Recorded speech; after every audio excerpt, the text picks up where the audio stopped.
Time for a pop quiz, Nerdland. Pens, ready?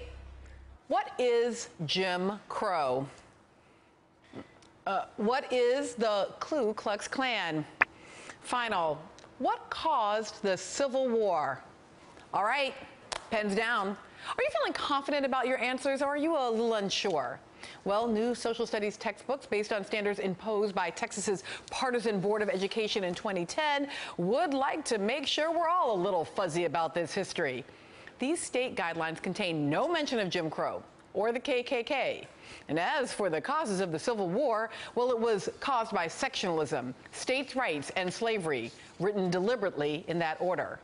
Never mind the state's Declaration of Causes, which explains that Texas broke from the Union to preserve its right to practice slavery. Quoting, "We hold as undeniable truths that the governments of the various states were established exclusively by the white race for themselves and their posterity, that the African race had no agency in their establishment, that they were rightfully held and regarded as an inferior and dependent race, and that condition only could their existence in this country be rendered beneficial or tolerable."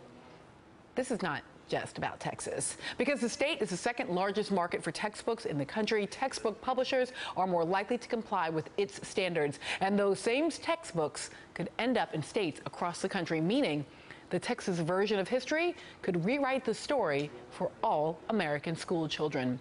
Joining me now from Austin is Kathy Miller, president of the Texas Freedom Network. Nice to see you this morning.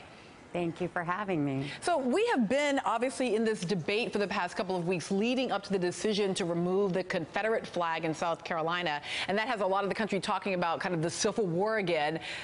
In that conversation, what have you learned about what we've been teaching and how we might be getting it wrong? Well, I think that the conversation that's happening about the Confederate flag and Confederate statues is really important, but you're doing the right thing by taking a step back and asking the question, what are we teaching our kids in public schools about the Confederacy? In Texas, in 2010, our highly politicized State Board of Education decided that they would list slavery as the third most important cause of the Civil War, with one member arguing it was just a side issue. Even though textbooks include the Civil War as a cause, they also include states' rights, which muddies what students understand about even what states' rights was, which was the right to buy and sell human beings in slavery. Yep. This is just a critically important issue, and as you mentioned, Texas is a huge consumer of textbooks, which means some of the textbooks based on our flawed standards end up in states around the country. So why is Texas so partisan in this particular set of education-based decision-making? Texas's State Board of Education has 15 members who are elected in partisan elections every 4 years. And instead of listening to experts and historians and teachers in our classrooms, they come with a political agenda. And for too long, they've inserted their own personal political ideas into our students' textbooks and the curriculum. We could make changes, but the Texas legislature has for several legislative sessions refused to do that. So, you know, a textbook is obviously one tool in a classroom. And I guess part of what I'm wondering is, so if I'm a teacher, whether in Texas or anywhere else, does it really matter? I mean, can't I teach what I want to teach as long as it is accurate, reasonable, within some kind of broader curriculum in a classroom? Am I really just have to sort of say it in that sentence as it is in the textbook? No, you don't have to. But some school districts have the luxury of resources to have curriculum specialists and other folks to review instructional materials and help develop a curriculum that would be able to address and fix the problems that the State Board of Education inserts into the curriculum standards.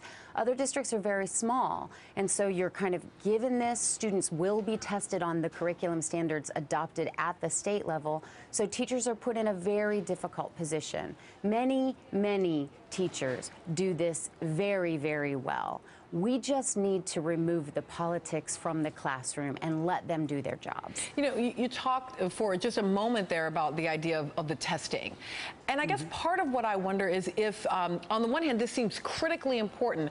On the other hand, I keep thinking my biggest fear for historical knowledge among American school children is simply that standardized high-stakes testing, mostly on sort of, you know, very basic levels of math and English that is sort of outside of literature, right, but just these sort of basic skills, is keeping us from learning any of the kind of integrated historical, social scientific knowledge in the broadest sense.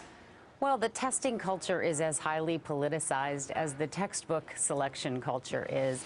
And I think the most important thing here is that we have moved away from listening to teachers and listening to experts, experts from our colleges and universities about what kids need when they graduate, right? What do they need to be successful in colleges and jobs? That's where the emphasis needs to be. And when it comes to history, I think that the emphasis on facts and figures, and certainly the politicized emphasis in Texas, means that students aren't understanding why we study history, which is about understanding ourselves today as much as it is understanding 150 years ago. Yeah, I mean, I think as we really saw in this whole conversation around the flag, like even to have to keep asserting, actually no, that flag in South Carolina went up on those State House grounds in 1961, not in 1870, right?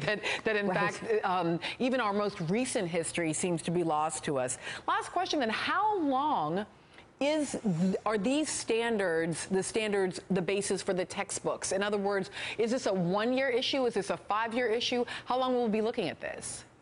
So typically, the State Board of Education in Texas reviews their standards every 6 to 10 years and adopts textbooks about that frequently. Things are changing in the textbook world because of online publishing, so that could be better. The big problem is that the board is now refusing to go back and look at these terribly flawed standards. Even conservative think tanks have criticized these standards for whitewashing issues like the Civil War and civil rights struggles, and they're refusing. So, I mean, I'm glad to be here just to ask Texas voters to continue to pay attention to this, because we ultimately can make the change. Yeah, I mean, 6 to 10 years, that's the whole elementary, middle school education of a generation of students. Thank you so much to Kathy Miller in Austin, Texas. And we will be right back.